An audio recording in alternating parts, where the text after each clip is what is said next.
Bon début de semaine à tous et à toutes, surtout bienvenue à cette nouvelle session d'information sur Magic Télévision. À la une de l'actualité, le président de la République démocratique du Congo, Félix-Antoine Tshisekedi Tshilombo, a été élu premier vice-président de l'Union africaine pour 2020. Il sera le nouveau président de l'organisation panafricaine en 2021. Cette élection a eu lieu ce dimanche dans l'avant-midi à Addis Abeba lors d'une réunion à huis clos entre le chef d'État et de gouvernement, peu avant la cérémonie d'ouverture du sommet. C'est le président de Djibouti et doyen africain qui l'a annoncé publiquement sous les acclamations de l'Assemblée. Tshisekedi deviendra alors le deuxième chef d'État congolais à assurer la présidence de l'Union africaine après le maréchal Mobutu en 1967. Pour 2020, l'organisation est présidée par le Sud-Africain Cyril Ramaphosa. Parlons du gouvernement. Le salon rouge de l'hôtel du gouvernement a servi de cadre le samedi 8 février à la première édition de l'atelier de renforcement des capacités des membres du cabinet du ministère du Travail, Emploi et Prévoyance sociale. Tout a commencé par les mots d'ouverture de Madame le ministre du Travail, Emploi et Prévoyance sociale qui a circonscrit les cadres et donné quelques instructions sur le déroulement des assises.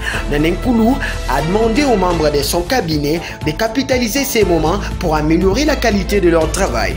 Prenant parole pour sa part, le directeur des cabinets du ministre du Travail a fait l'état de lieu du ministère.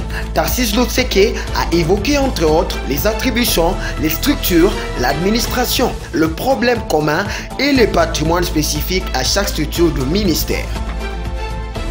Sur le plan des infrastructures, après une réunion tenue le samedi 8 février dernier à la primature sur l'évaluation de travaux des sauts des moutons dans la ville-province de Kinshasa, le gouvernement de la République démocratique du Congo a lavé l'office des voiries et drainage représenté lors de cette rencontre par son directeur général, ingénieur Benjamin Winga.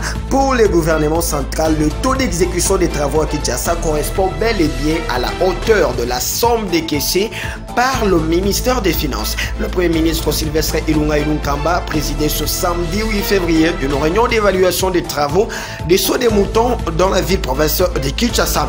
Jean Baudouin Mario Mambeke, Willingo Pos Junior Mata, respectivement vice-premier ministre en charge des budgets, vice-premier ministre en charge des infrastructures et travaux publics et vice-ministre des Finances, ont pris part à cette grande rencontre à laquelle participait également Benjamin Wenga, directeur général de l'Office des voiries et drainage et le directeur général de l'Office des routes.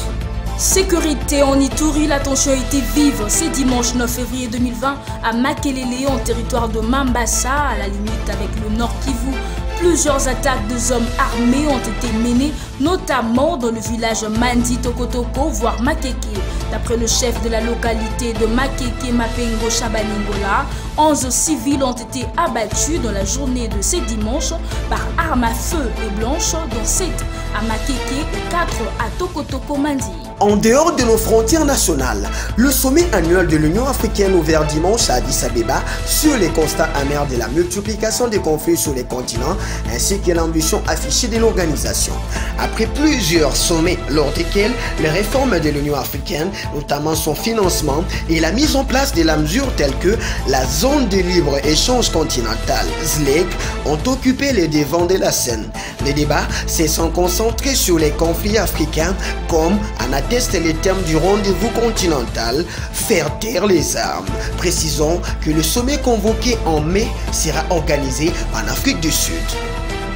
C'est par cette information en dehors de nos frontières nationales que nous mettons un point final à ce Magic Info. Merci à vous mesdames et messieurs pour votre attention soutenue.